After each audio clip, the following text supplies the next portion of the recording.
Yes, people, what's good? It's Tobes here, reporting just outside the Parc des Princes. You can see it in the background. Yeah, there you go. There you go. We're just waiting to be let up. And yeah, I'm still smiling, which is a positive. We've just finished playing PSG away. My voice is gone because I was celebrating and cheering.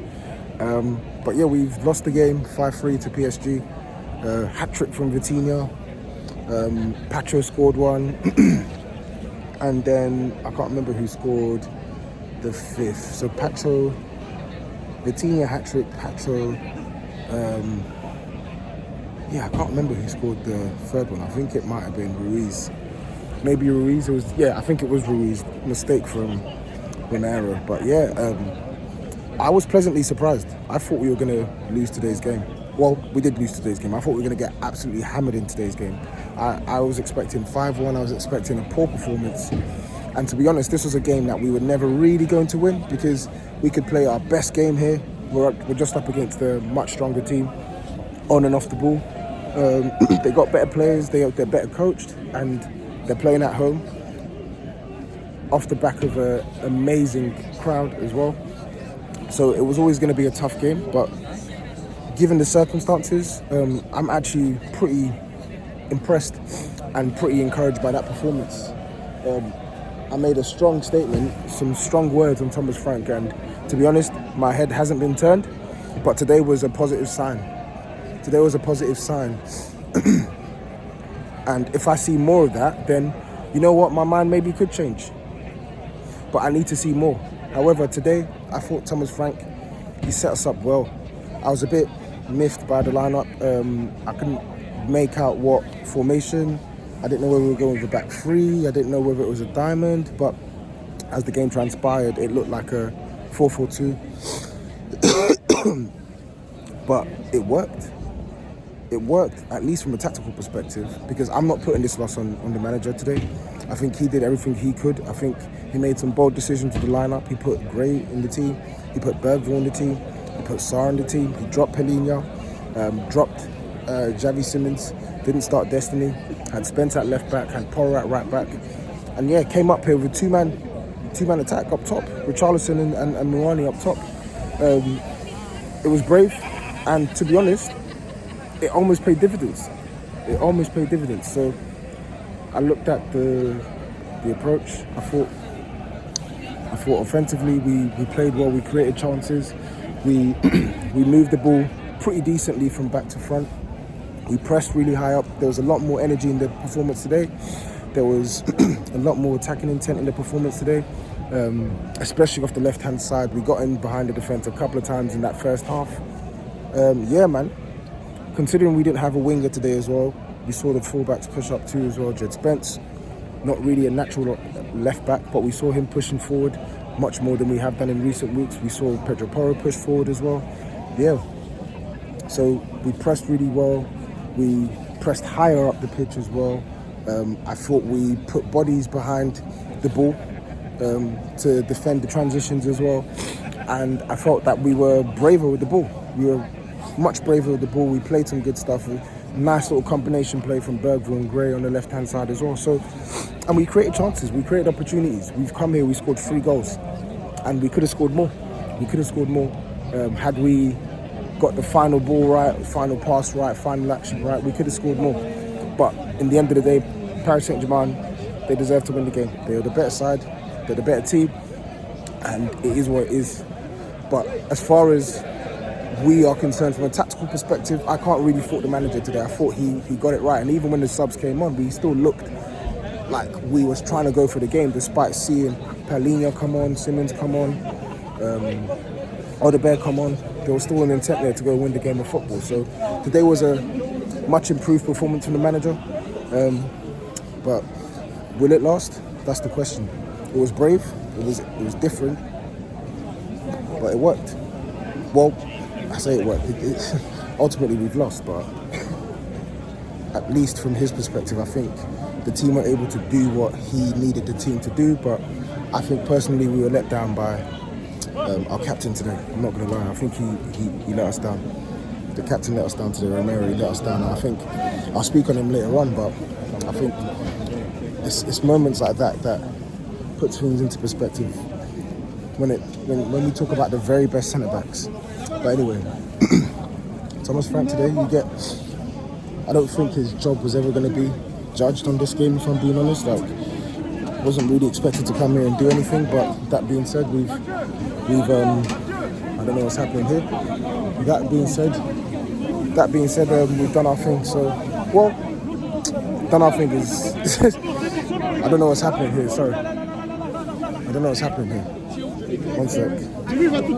Yeah, I don't know what was happening there, man. The police were just on a mad thing, and it threw me off because I was even mincing my words towards the end because I was distracted. I was like, what's going on here? The police were just moving mad there because the gates were open. We're walking through, but then they're just like trying to shut it. But anyway, what I was trying to say was, I think Thomas Frank, tactically, I think he got it right. Unfortunately, it wasn't enough to get the result in the bag, but it was encouraging signs. Still not the man for me, but today was a step forward. We just need to see stuff like this sustained.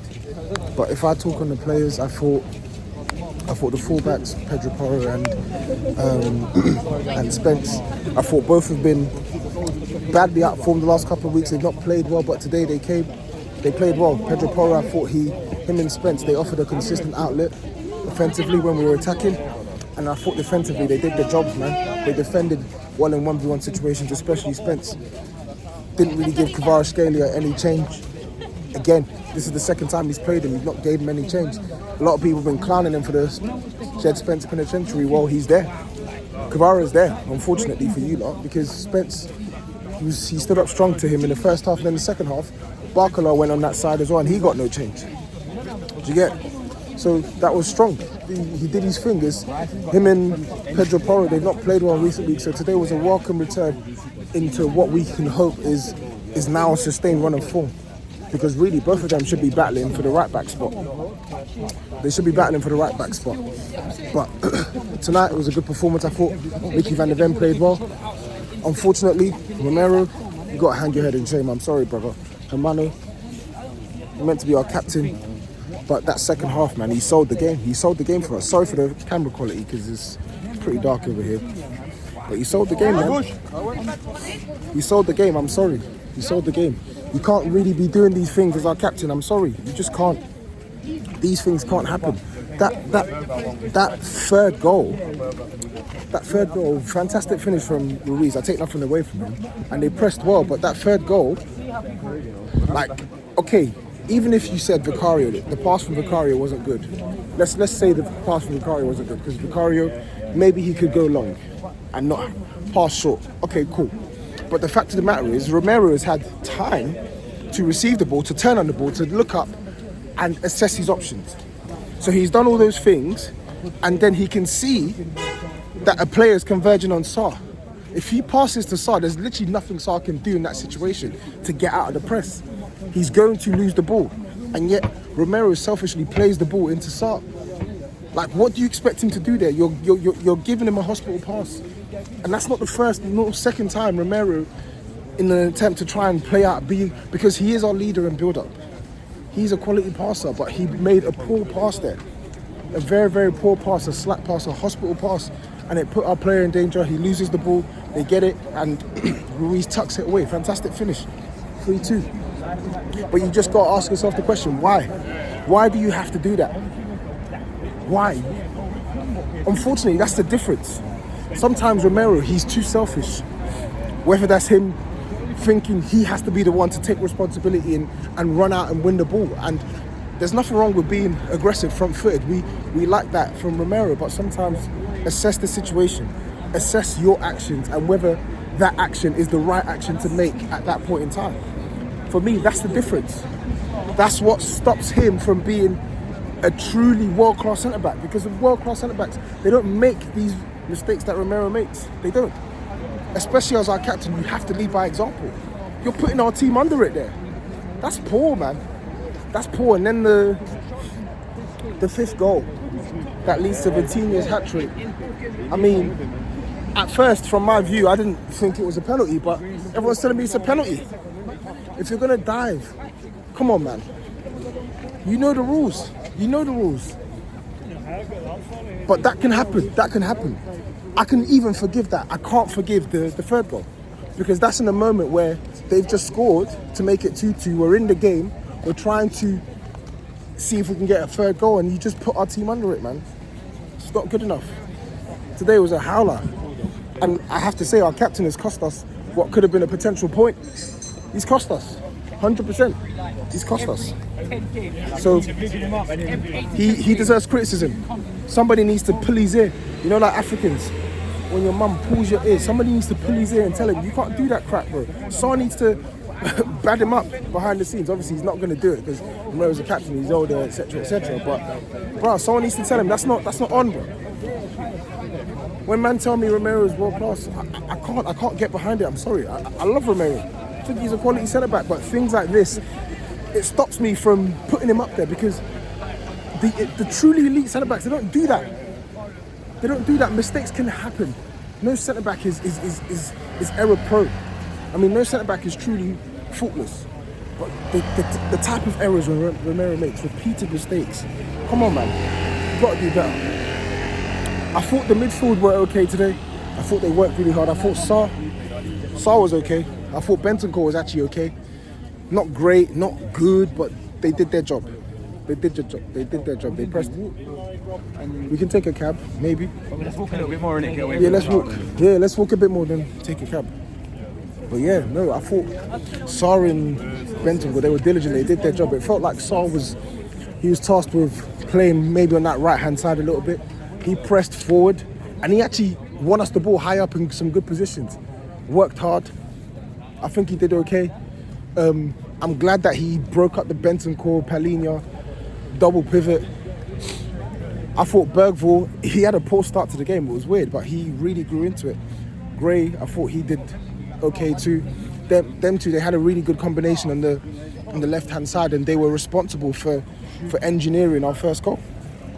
And I'm glad that they were able to put in an accomplished performance in such a tough game away from home, thrown into the deep end, because then it inspires belief, not just from the manager, but from maybe some sections of our fan base, including myself, that they can be trusted to play more games, because we want them to play more games.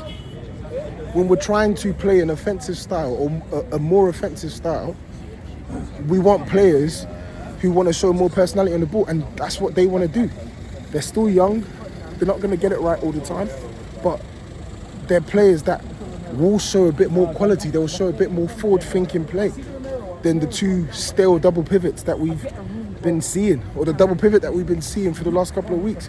So it was very refreshing to see them come into the team and play the way they did today, and I hope they can both start on Saturday, and I hope Sarr starts on Saturday. I wouldn't even mind this same shape on Saturday. I think let's do it. But obviously there's going to be tired legs. Maybe you can swap one or two out. You can maybe swap Bentancur for Palhinha. Maybe you can swap Destiny for Jed Spence. Let's just walk. Just walk far, and then we'll just get a cab. But yeah, man. And now let me talk about the two up top. So I mentioned Richarlison. Richarlison is always good for one good performance every like 10 to 12 games, and tonight was his second in like nearly 20 games, yeah, or third. Richarlison played well. He played well tonight. He held up the ball well. He combined well with other players. He won aerial duels, and he scored. He had one chance, scored. I mean, it was harder to miss, mind you, but he scored. He did his thing today. Played well. But I think he benefited from having support, which is another reason why I like this system. It's braver, right? We didn't really have an actual winger on the flanks on either side, but what we did have was we had bodies in the midfield to try and press PSG, right? And then we also had support for our front men. So it meant that Richarlison was isolated, and it meant that Moani was isolated. Did you get? So they worked well together today. But Richie played well, but Kolo Muani, I thought he was quality, man. Took those two goals really well against his actual parent club, mind you. But he took those goals really well. Good header for the assist. But some of his touches, combination play, the pace, the physicality. This guy's a good player. He's the best striker we have, the best striking option we have, and I'll maintain that. Set man on the Big Six telling me I'm dumb for rating him the way I rate him. He's a good player. He's a solid player, and he showed that tonight. So we just got to keep him fit. Play a system that can get him touches on the ball in the right areas, and the rest will happen, man. But yeah, it is what it is. Fantastic atmosphere. Listen, PSG is a bad boy away day. Fantastic fans, fantastic stadium, fantastic atmosphere. The pre-match experience was ridiculous. The music, the DJs, the fan chanting, everything. It was just brilliant. Brilliant away day. I'm an honorary PSG fan. Stuart, if you're watching this, I'm coming back here. And I'm going to sit with those PSG ultras. But tonight, I'm out, man. I'm out. I'm going to enjoy some more Paris. And yeah, we'll speak on Saturday. Fulham, we have to win. This is 2 losses back to back. This is 9 goals conceded. It's not all hunky-dory. It's 2 straight losses. So we need to pattern up. We need to pattern up. Simple as. And we need to beat Fulham on Saturday. If you can play like this against PSG, I don't want to hear any excuses against Fulham. It's that simple. But people, smash the like button, hype up the video, subscribe to the channel, and I'm out.